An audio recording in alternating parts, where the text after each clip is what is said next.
2026 വർഷഫലം. പൂരോരുട്ടാതി നക്ഷത്രം അതും 2 കൂറിൽ പെടുന്ന നക്ഷത്രമാണ്. അപ്പോൾ കാൽഭാഗവും കുംഭത്തിലും കാൽഭാഗം മാത്രമാണ് മീനത്തിൽ വരുന്നത്. അപ്പോൾ ഈ 2 നക്ഷത്രത്തിൽ വരുന്നവർക്ക് 2 തരത്തിലായിരിക്കും ഇത് വരുന്നത്. മീനൻ രാശിയിൽ പെടുന്നവര് ലഗ്നത്തിലാണ് ശനി എന്ന് വെച്ചാൽ, കുംഭൻ രാശിയിൽ പെടുന്നവർക്ക് 2-ലാണ്.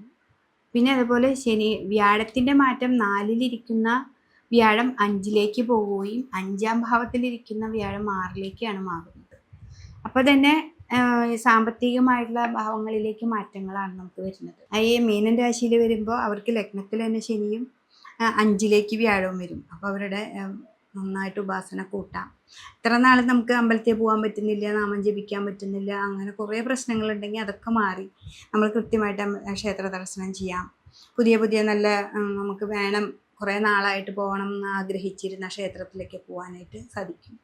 അതൊക്കെ പൂരോരുട്ടാതി നക്ഷത്രത്തിൽ ഈ മീനൻ രാശിയിലിരിക്കുന്നവർക്ക് സാധിക്കുന്നൊരു സമയമാണ്. പിന്നെ അവരുടെ എല്ലാ കാര്യങ്ങളും, ബിസിനസ് ആണെങ്കിലും വിദേശത്തേക്ക് പോകുന്നതാണെങ്കിലും ഷെയർ മാർക്കറ്റ് അതൊക്കെ ഒന്നും നടക്കുന്നില്ല എന്നൊക്കെ വിചാരിച്ചവർക്കൊക്കെ ഈ ജൂൺ മാസം കഴിഞ്ഞ് ഇത്തിരി കൂടി നല്ലൊരു ഫലത്തിലേക്ക് വരാനായിട്ട് സാധിക്കും.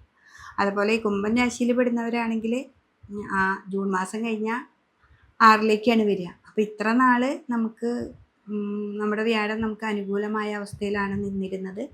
അപ്പോൾ ഇത്തിരി മാറ്റങ്ങൾ വരാനായിട്ട് സാധിക്കുന്നുണ്ട്. അപ്പോൾ അത് ശ്രദ്ധിക്കാനേ ഇവിടെ പറ്റുള്ളൂ. പിന്നെ കർമ്മമൊക്കെ നിങ്ങൾക്ക് നന്നായിട്ടുണ്ട്. കർമ്മത്തിലൂടെ തന്നെയാണ് നിങ്ങളുടെ ആ ശനി പോകുമ്പോൾ നല്ലത് വരുത്തുള്ളൂ. എന്ത് കർമ്മം വന്നാലും, ഇപ്പോൾ വിദേശത്തുള്ളവരാണെങ്കിലും വിദേശത്തേക്ക് പോകാൻ ആഗ്രഹിക്കുന്നവരാണെങ്കിലും കർമ്മത്തിൽ ഒരു ന്യായത്തിൻ്റെ രീതിയിൽ പോവുകയാണെങ്കിൽ ഏറ്റവും നല്ല ഫലം തന്നെ ഇവിടെ ശനീശ്വരൻ തരും. ഇപ്പോൾ മീനൻ രാശിയിൽ പെടുന്നവർക്കായാലും കുംഭൻ രാശിയിൽ പെടുന്നവർ. പിന്നെയെന്ന് വെച്ചിട്ടുണ്ടെങ്കിൽ വിഷ്ണു ക്ഷേത്രത്തിൽ നന്നായിട്ട് പോണ പോലെ തന്നെ 7-ാം ഭാവത്തിൽ കേതു നിൽക്കുന്നത് കൊണ്ട് ദേവീ ക്ഷേത്രത്തിൽ നന്നായിട്ട് പ്രാർത്ഥിക്കാം.